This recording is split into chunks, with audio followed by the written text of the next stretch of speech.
शेतीमालाला तसेच भाजीपाल्याला भाव नसल्याने शेतकरी जे आहेत ते संतप्त होताना दिसत आहेत।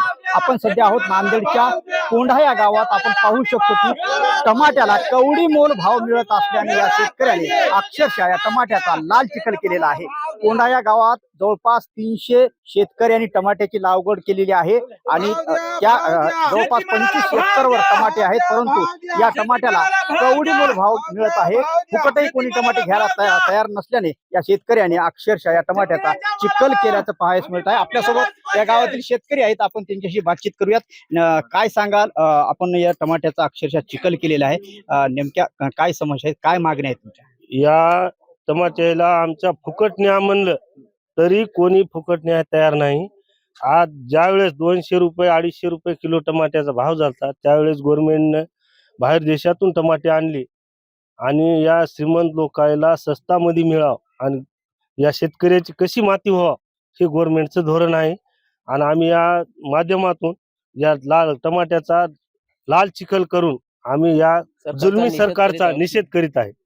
निश्चितच सरकारचा, या जुलमी सरकारचा निषेध या ठिकाणी करण्यात येतो। अजून काही शेतकरी आहेत आपल्यासोबत, काय सांगाल, आपल्या गावामध्ये किती टमाट्याची लागवड करण्यात आली, किती शेतकरी आहेत आणि किती एकरवर आहे? एक 200-300 शेतकरी आमच्या इथं लागवड करतात आणि 50-50 एकर शेतीवर लागवड आहे आमच्या इथं टमाट्याची। टमाटा एक शेतीसाठी पूरक म्हणून शेतकरी घेत असतो, पण त्याच्या मालाला भाव नसल्यामुळे शेतकऱ्याचं प्रचंड नुकसान होत आहे।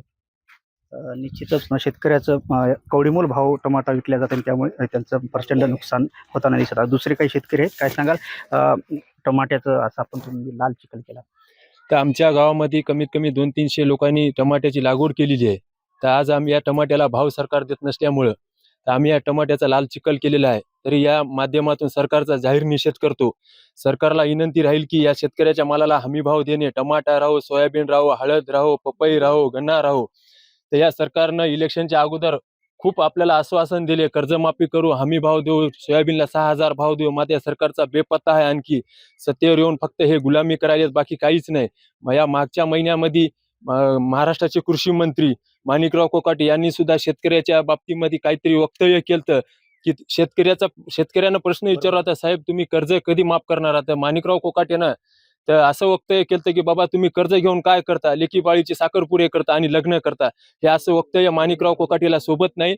आणि अजितदादा म्हणतात की आश्वासन दिलं तर त्यानं कर्जमाफी करून, अजितदादा म्हणतात की कर्जमाफीमध्ये मी बोललोच नव्हतो, माझं कुठलंही भाषण काढा।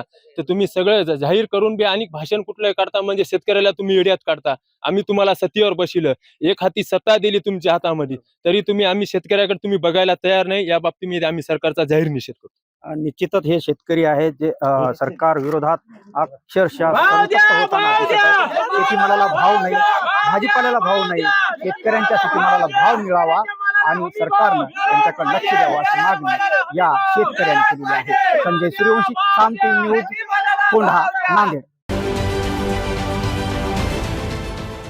देश विदेशातील प्रत्येक घडामोडींचे लाईव्ह अपडेट मिळवण्यासाठी आता साम टीव्हीच्या सर्व सोशल मीडिया प्लॅटफॉर्मला लाईक, फॉलो आणि सबस्क्राईब करा। तसंच सर्व नोटिफिकेशनसाठी बेल आयकॉन प्रेस करायला विसरू नका।